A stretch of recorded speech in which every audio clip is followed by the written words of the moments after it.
డాకు మహారాజ్ అలాగే game changer Sunday collection ఎంతో తెలుసుకుందాం. అంతకంటే ముందు మన channel first time please like and share and subscribe చేసి పెట్టుకోండి. మనం 500 సబ్స్క్రైబ్ చాలా దగ్గరలో ఉన్నాం. గేమ్ చేంజర్ కలెక్షన్ విషయానికి వచ్చినట్టు చాలా కలెక్షన్ తగ్గిపోయాయి. దానికి ఆబ్వియస్లీ రీజన్ వచ్చి డాకు మహారాజ్ నిన్న కలెక్షన్ బాగా కలెక్ట్ చేసిందని చెప్పుకోవాలి. దానికి తోడు గేమ్ చేంజర్ మిక్స్డ్ టాక్ రావడం వల్ల ఇంత కలెక్షన్ అయితే కలెక్ట్ చేసింది. గేమ్ చేంజర్ తెలుగులో కలెక్షన్ తగ్గిపోయినప్పటికీ హిందీలో మాత్రం పెరుగుతున్నాయని చెప్పుకోవాలి. తెలుగులో చాలా కలెక్షన్ తగ్గిపోయాయి. డివిజన్ వైజ్ కలెక్షన్ చూసినట్టయితే తెలుగులో 6.65 కోట్లు అయితే కలెక్ట్ చేయడం జరిగింది. మొన్న కలెక్షన్ లో పోల్చుకుంటే సండే కలెక్షన్ చాలా తగ్గిపోయినాయని చెప్పుకోవాలి. మెయిన్ గా ఆడియన్స్ లో చాలా నెగిటివ్ వచ్చేసింది ఈ సినిమాకి. అలాగే తమిళ్లో కూడా 1,05,00,000 అయితే రావడం జరిగింది. తమిళ్లో కూడా ఈ సినిమా 1,00,00,000 మాత్రమే కలెక్ట్ చేస్తూ ఉంది. ఇంకా హిందీ విషయానికి వచ్చేటైతే హిందీలో కలెక్షన్లు పెరిగాయని చెప్పుకోవాలి. మెయిన్ గా చెప్పుకోవాలి హిందీ ఆడియన్స్ కి ఈ సినిమా నచ్చినట్టే ఉందనిపిస్తుంది. అక్కడే 8.1 crores అయితే కలెక్ట్ చేయడం జరిగింది. ఇంకా కన్నడ విషయానికి వచ్చేటైతే ఓన్లీ 1,00,000 మాత్రమే కలెక్ట్ చేసింది. ఇంకా ఈ రోజు అయితే కలెక్షన్ ఉండవు అనుకుంటా తెలిసినంత వరకు. ఓవరాల్ గా చెప్పుకోవాలంటే లాంగ్ టైం తీసుకుని గేమ్ చేంజర్ ఎంత డిసప్పాయింట్ చేస్తుందని ఎవరు ఊహించాలి. అసలు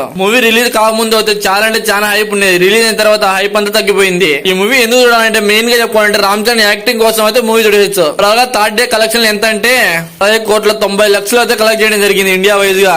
ఓవర్సీస్ వైజ్ అయితే మొత్తం మీద 85.5 కోట్లు అయితే కలెక్ట్ చేయడం జరిగింది. సో దీనిపైన మీ ఒపీనియన్ ఏంది?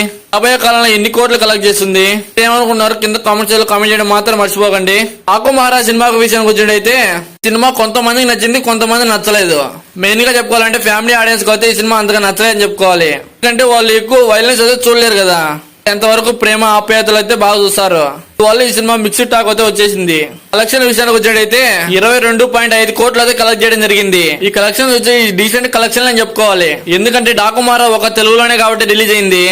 ఈ కలెక్షన్ బెటర్ అని చెప్పుకోవాలి. చూడాలి మిగిలిన రోజుల్లో కలెక్షన్ ఎన్ని కలెక్ట్ చేస్తుందో. రేపు మళ్ళీ సంక్రాంతికి వస్తున్నాం అనే సినిమా రాబోతుంది. ఒకవేళ సంక్రాంతికి వస్తున్న సినిమా బాగానే ఉంటే బంపర్ డూపర్ హిట్ అయిపోతుంది. అది కాక ఆ సినిమా ఫ్యామిలీ అంటే చాలా బాగా నచ్చేస్తుంది. ఆ విజువల్స్ ఫ్యామిలీతో ఎలా స్పెండ్ చేయాలి, వాళ్ళతో ఆనందం ఎలా ఉంటుంది అనేది మాత్రం సినిమాలో బాగా చూపించాలనిపిస్తుంది. అందుకోసం ఆ సినిమా చాలా మందికి నచ్చేస్తుంది. ఆ తర్వాత game changer Daaku Maharaj collection తగ్గిపోతాయి. చూడాలి రేపు సినిమా ఎలా ఉండబోతుందో. మరి రేపు మన ఛానల్ రివ్యూ రాబోతుంది. మన channel first time please like and share and subscribe చేసి పెట్టుకోండి. మన ఛానల్ 500 సబ్స్క్రైబ్ చాలా దగ్గర ఉన్నాం. Thank you for watching and supporting మీ. బాయ్.